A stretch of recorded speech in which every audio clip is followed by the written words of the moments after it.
Hello and welcome to Fresh Face One Shots. My name is Joey. And I'm Jacob. And today we are back with Superman by Joshua Williamson. This is issue number 26. We are in the summer of Superman.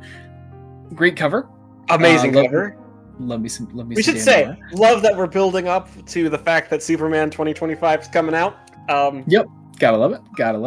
We will be covering that, hopefully, as a bonus episode for Fresh Face Comics. On the main podcast. Yeah, totally. Yeah, be on the lookout for things. But we have Eddie Barrows back on art here, or doing most of the art here, at least. Yeah, here's the thing. We have Eddie Barrows, Eber Ferreira, and Sean Izaskey doing art duties.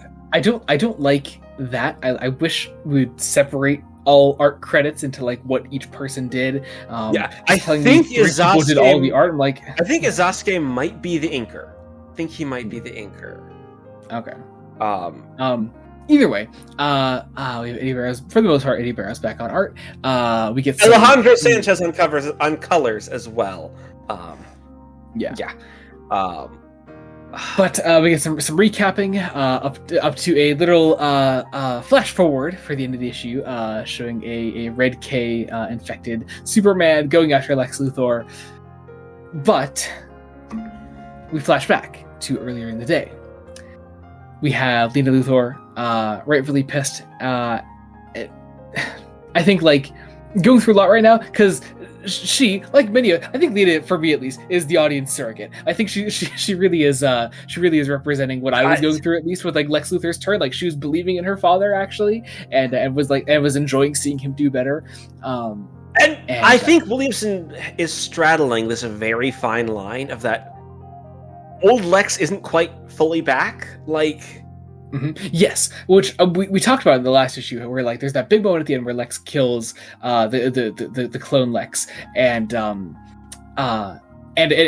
so he has that showdown with Supes, and I didn't see that at least as a full return to evil Lex Luthor the way he was before. The dialogue there isn't written like evil Lex Luthor entirely, and the art and Moore's art in the last issue also didn't really portray that. So I'm glad that we're still seeing a much more morally complex Lex Luthor. I really appreciate this. He hasn't just turned back to the way he was before. I like seeing that, and I like seeing Lena's complex emotions here. Let's be honest, Lena's fucking pissed. Lena is really pissed that her selfish father. It's this terrible thing.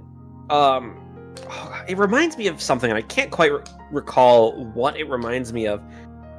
It's that terrible thing of Lex knows he fucked up, but because he comes from such a long line of having fucked up, he can't properly make amends, and Lena's anger at him is totally justified. It's almost the Lex's plan, Lex's giant brain and his plan to lose his memories and bullshit. He never counted on being happy and having fulfilling relationships with other people, where he doesn't just see people as pawns in his own game of machinations. I'm sorry, you said didn't count on being happy, and now I want to rewatch Mask of the Phantasm. Maybe it is the Mask of the Phantasm thing in a way. No, it's great. We also go to the Watchtower. We're running some tests on Lois because Lois has lost her powers, and Lois immediately just starts retreating into herself and bottling things up. It is so clear that Lois does not want her husband to see her cry. Yeah. But she can't be open with him, and I want to see these crazy kids make it. And we know they're going to make it. We know they're going to make it. They'll be fine. But still, Lois is going through a lot. Clark's going through a lot. Yeah, she says that she's like I knew it wasn't permanent, but it's no, clearly she loved it. She loved being Superwoman, and I loved her being Superwoman. Honestly, it's kind of a shame that it feels that we've ended that arc so quickly. Kind of. I wouldn't count it as the official end yet. That's possible. I wouldn't, at least, because didn't they call the trade the Rise of Superwoman? They did. I did notice that Williams had a promo for that recently, and I was like, that's interesting. That is an interesting choice. And we're gonna clearly get into some Zod shit soon. So I guess we'll see. Speaking of, we have interludes in this issue again. We have Zod fighting the Kuns, which is fun, and I'm assuming somehow getting to Earth. But also doesn't look like Zod has his powers in this scene, which I'm fascinated by. Which is interesting, which is because one of the theories that Mr. Terrific had was it's possible that whoever had those powers now has them back. Yeah. And as far as we can tell, I don't think Zod has them in this scene. I don't either. It's interesting. He doesn't use them at all. I feel like if we're going straight from a scene about Lois losing her powers over to a Zod scene, like I feel like we would have seen him use his powers if that were the case. But I mean, yeah, I don't know, because I mean the assumption is that these two scenes are happening in parallel. So, so obviously Williamson doesn't want us to think that Zod has his powers back. Yeah. But meanwhile, we had a great confrontation between Lena and Mercy. I'm officially team anti-Mercy. I loved Mercy before. I can't trust Mercy now that she took good boy Lex away from me. I really can't. I was all in support of boss bitch Mercy, and I can't support this now. Once again, we realize that Lena has no one really to turn to. Like, yeah. Lena's the poor victim in all of this. I mean, because even fucking Superman shows up and to sort of gang up on Mercy, and like Lena still doesn't accept any of his help and just runs away, steals a motorcycle from LexCorp, which is very fun. I love that. It's also very possible it's because, let's be honest, Lena doesn't know Superman. Like, no, not at all. Well, no. like don't get me wrong, Superman's symbol of all that is good with humanity in the world. Yeah. I don't think you could go to, if you didn't know him, you could really go to him with your problems. Like, yeah, I'm sure Clark would, in a heartbeat, like be a shoulder to cry on, and because it's Superman, but like Lena's actions make sense. Yeah, we get this great moment then also where like Superman like wants to shut Supercorp down, and Mercy is like, "Well, you take that up with Lex Luthor." Fuck you, Mercy. But Superman is like, fine, I will go to Lex then. Not of course before an interlude where Jacob, I realized something. So DC put out a little graphic recently where they're like, this is the sort of saga of the All-In saga up to this point, and there's going to be some shit directly tying into Superman soon. I think at some point for a one shot we should go back and you should check out the DC All-In special. I see. It might be important to go there because this is what this interlude is talking about here. With we should also say we're getting some Supergirl stuff in this run because, or at least it looks like we are, because that's where Lena's going. Well, also a new Supergirl book just started up, so Lena might be hopping over to that book. Now that I think about it. Okay. It's either we're getting Supergirl in the book, or she's hopping over to the Supergirl book that just started. So. Or alternatively, both. Possibly. I can see maybe a crossover between the two. Yes, I can see that as well. I can see that, but got an interlude with our soldiers of Darkseid. Again, DC All-In shit. Who are also we have to go back and do that. Ex-Legion of Superheroes? Like, yes, yeah. Like, these guys are from the Absolute Universe. Is the thing. Yes. Okay. Yes. Okay. This is. Yeah. So, they're torturing the Time Trapper, aka Doomsday. Yeah, like I said, they put out a graphic recently where they said that the next phase of the DC All-In saga is heading into Superman, so it might be worth going back to check out where that began for you. We're not going to do all the Justice League Unlimited stuff, obviously, because we're way too far behind on that to hop on that train. But it would at least be worth it, I think, to check out that one shot. So okay, but. We gotta talk about the climax of this issue and this. Yeah. Well, it was up to this point, I think, a nice breather off of the insane Superman number 25. I'm going to disagree.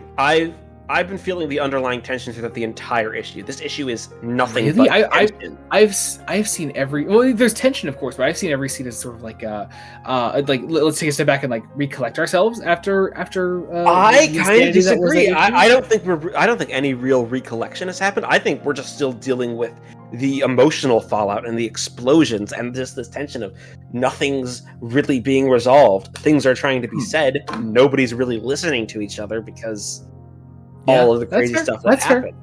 Yeah, I can see that. Yeah. But yeah, we have Superman visiting Lex in prison, and it's fascinating. So Lex, I still think Lex is good. Maybe that's a hot take. I still think Lex is just can be a good person. I think he might be trying, but he doesn't, because he has his memories back. He doesn't quite know how to do it, and Clark, for good reason, can't trust him.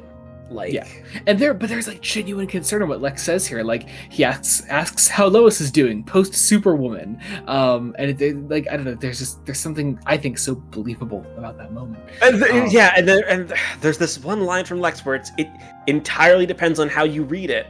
It's like, what does that do to a person, to a marriage? I can help. I want to help. What if she begins to resent you? And it's the way the panel is showing Lex happily saying that, like, as in like, I can help you, so she doesn't resent you. But also the line itself is telling me the line is very evil Lex Luthor. But I don't. Yeah, and I also love the way the panels before it are drawn leading up to that. Just Lex describing like what losing this power must feel like for Lois as a person. I really love that moment. But then something. It's Mercy. It's definitely Mercy. Something causes Superman to begin getting all red and angry, and Red K, and he begins tearing into Lex's cell, going crazy. Lex and some Lex bots. Lex runs away. We have some Lex bots like fighting Superman, and in Lex's running away, comes face to face with Farm and Graft, who are back here for some reason. Well, because they have been in prison this entire time. Like, they've been in prison this entire time. Yeah, but they want to talk to Lex. They have something to do with him, and I need to know what that is. But it's very much, it feels like they've been the ones manipulating everything. Like, certainly possible.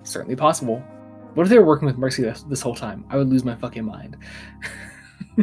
What if? But we have Superman once again fighting off these guards, and in a fantastic cliffhanger that really he gets control very briefly. He calls out to Mr. Dirk to be like, this breaker brain is poisoning me. I need help, please. And suddenly, and without warning, a cliffhanger to help us specifically, us as reviewers of this run who have loved this character from the very beginning. Marilyn Moonlight shows up. Marilyn Moonlight is here, and I just look. Williamson, I need you to know, I don't know if you're watching this, you're probably not, but if you are, I feel you. I really love this character, and I want to see you do so many things with this character. Please, I love her so much. Past old-timey superhero. She's so cool. It should write itself. Cool. It should write itself.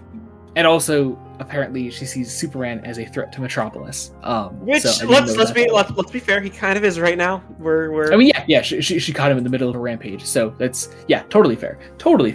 But that is the end of the issue, and I'm so excited to see where we go. As always, God, I love this run. I love everything we're covering. I'm glad we cover good books. But I think that about does it. Thank you all so much for watching. Be sure to check out other Fresh Face one-shots we do. We cover Superman by Joshua Williamson, obviously. We cover Wonder Woman by Tom King, Batman, The Long Halloween, The Last Halloween, The End of the Long Halloween Saga. We cover The Uncanny X-Men by Gail Simone, and also coming up later this month, the spin-off 2-hour Wonder Woman run, Trinity, Daughter of Wonder Woman, is coming out, so we'll be covering that as well. Be sure to check out the main podcast, Fresh Face Comics. We recently put an episode on Marvel Comics Civil War, and we now officially begin the countdown to episode 100 on Fresh Face Comics, which you were about to say what was coming up, didn't you? I almost said it, but we did the countdown to episode 100, and I'm so excited about that.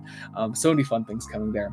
Also check out our Patreon. There's a Patreon for Bloodhound Studios as a whole. There's lots of fun things that you can do there, including just more chaotic conversations between me and Jacob and whatever guests we happen to have on. Recently it's been Mason Peters and Kestrel, and it's chaos. It's been amazing. Chaos. It's insane. Yeah, you get extra things like that. Also, extra Star Trek commentaries, all kinds of fun things. It's a great time. If you're interested, check it out. Our socials, our link trees, everything will be in the description below. You can follow us wherever you want to follow us. Subscribe to the channel, Bloodhound Studios, and support means the world to us. Until next time, this has been Joey Morgan. Jacob Licklater. Goodbye.